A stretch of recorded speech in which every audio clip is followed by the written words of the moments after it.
feeling connected to our ancestors. Yesterday, today, and into tomorrow. Hello, I am Penelope, and welcome to Spirit Through Penelope. Welcome. I'm sure that you realize I'm quite new to being a YouTuber, and I've been nudged by Spirit to become more clear to myself what exactly I'm trying to convey to you, and also what is it that you can gain from watching this channel. So what's in it for you? As Spirit is part of my fundamental background. It's who I am. I always have been. I've always found it difficult to talk about because of times that I grew up. It wasn't something that you owned up to, and I found it very difficult. I also have a strong background in metaphysics, and I've been practicing for 30 odd years, and psychology as well. So that supports my trying to use Spirit to explain how to come about with an improved well-being to our emotions, because our emotions drive us. They affect how we carry ourselves when we face problems, when we face challenges, and we all have them. It's just how it is. And we need tools in our toolbox. How can we get through life a little bit easier, basically? And it might be something that is something useful that you could use. That's what tools are for. They're just, you use them. So I've settled on 4 different approaches with Spirit's help. I've got a broad idea of what I wanted to do, and I still have lots of other things I'd like to bring in, but I've been guided to narrow it down 4. So each session covers a different topic. So we have meditations, we have teaching talks, we have oracle card readings, and we have healing practices. So hopefully one of these will be of interest and maybe surprise you and help you with something that you didn't expect. So today's talk, as I say, is a teaching talk called Chinese New Year, Feeling Connected to Our Ancestors. Yesterday, today, and into tomorrow. As Chinese New Year 2026, Year of the Fire Horse, is due to begin a 2-week celebration from the 17th of February, it seemed to be an appropriate topic to draw attention to our ancestors and how every life ever lived adds to and lifts up the greater collective of humanity.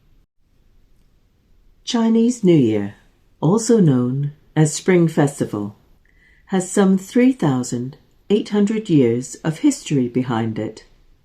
It began as a ceremony to honor ancestors and heavenly deities at the start of each new year.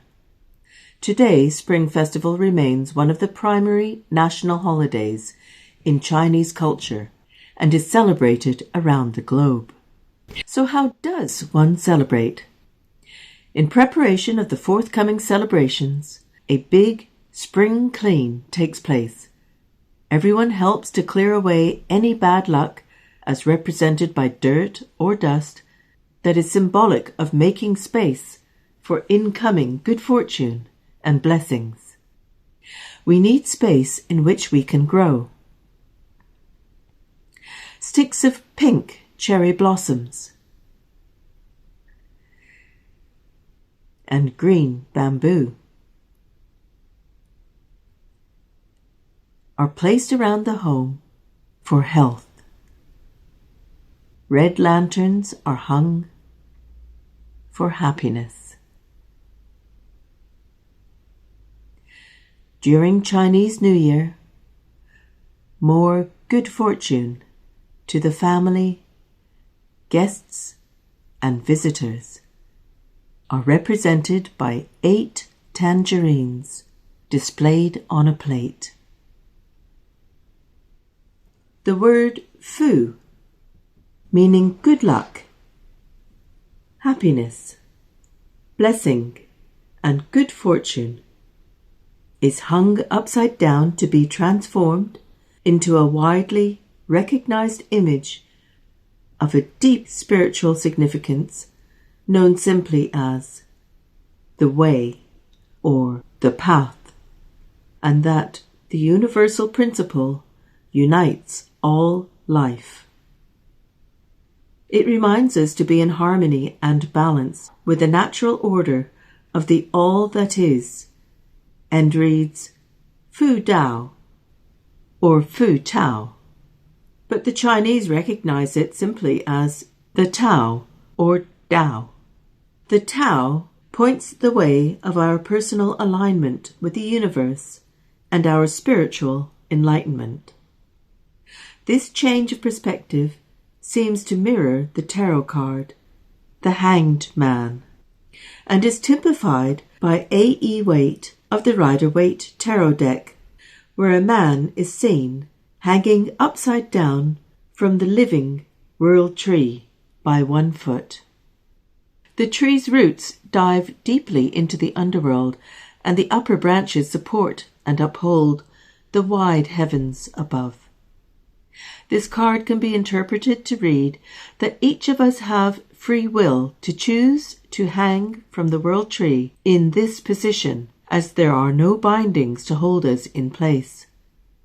The card shows the human to have a serene and relaxed face and wears the colour combination of red trousers and a blue shirt that some say are worn by the saints.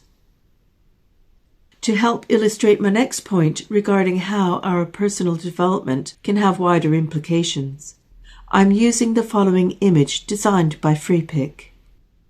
In learning about our past families, we learn about ourselves and why we behave in certain ways. We learn as individuals to be more of who we already are, and in so doing, we can help lift the social and collective whole. I just watched a documentary on a retired brain surgeon who went round and apologized to many of his patients and their families for mistakes he had made during his career, and on occasion had made the patient worse off for having had their surgery. Sometimes, most sadly, the patient died. Although he was the top of his field at the time, some of the families had hated this surgeon for almost 30 years. But when he met them years later, and he remembered their child's name, the emotionally wounded parent could at last forgive the surgeon. This is a clear example of how our personal growth can positively help another to grow and move forward.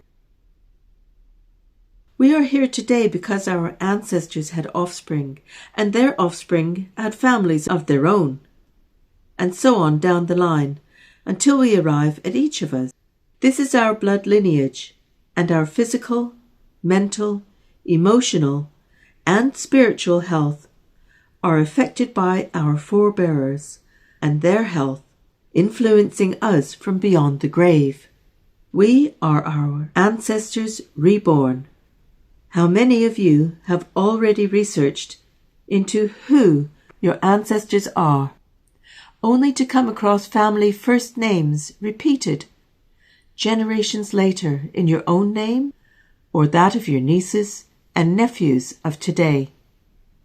I find it uncanny, as it appears to frequently be unintentional.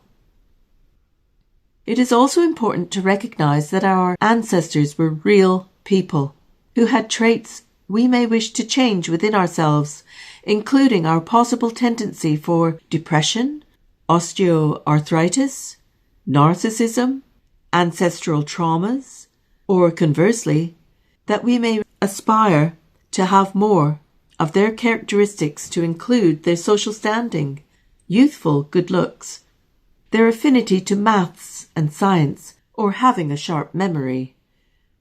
Perhaps you have inherited their strong DNA, religion, or ethics.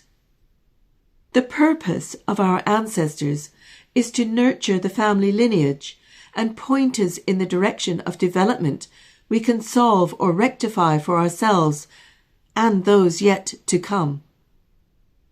In helping to complete our ancestors' unfinished business, we can help not just ourselves, but also future generations.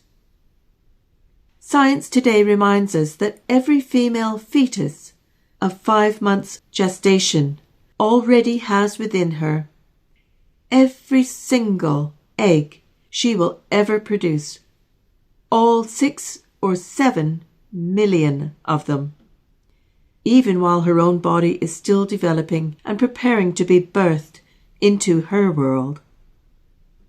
Take this back further and we can see that while your mother was forming inside the womb of your grandmother, your own mother already carried the egg inside of her that would one day become the egg from which you were born. Wow! That is 3 generations imprinting upon one another. It is common knowledge that light and sounds and emotions all affect a fetus within the mother's womb, but this more recent science shows us even wider implications. Our ancestors reach forward in time to help form and influence future generations, just as those who are blessed to become grandmothers today will nurture and influence our yet unborn grandchildren of tomorrow. This is heady stuff. So I recommend we all take ownership of being honest with ourselves and do our best to smooth out those ancestral parts of ourselves we would like to improve and to encourage more of our ancestral traits we aspire to within ourselves. We are all connected, past, present, and future. We are one continuous life.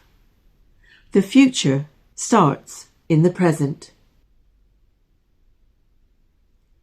In a nutshell, I have today linked the concept of Chinese New Year and that of the family coming together.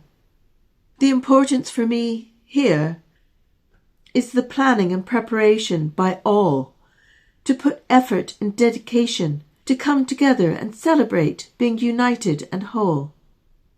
We need to let our past hurt go and make space for love and joy to fill us within, completing ourselves and the greater human collective for the forthcoming year and indeed our future ahead. I'd like to wish you all a happy Chinese New Year. So in my best Chinese dialect, and please forgive me for those who do speak Chinese, Xin Ni An Kuai Le, which literally means Happy New Year. I would like to give a big thank you, not only to Spirit for all their loving guidance, but also to you, the viewer, for watching today. You are the reason for me to create this channel with Spirit and learning how to put these shows together. I hope you found this talk inspiring and thought-provoking. And so to improve our regular demonstration of videos and video content, we shall be returning in 2 weeks' time, so you know when to expect the next one. And it shall be a meditation, which is quite lovely. It's to do with snowdrops, and it's called Choosing Confidence. I believe it's there. All the best. Thanks for visiting. See you soon. Bye-bye.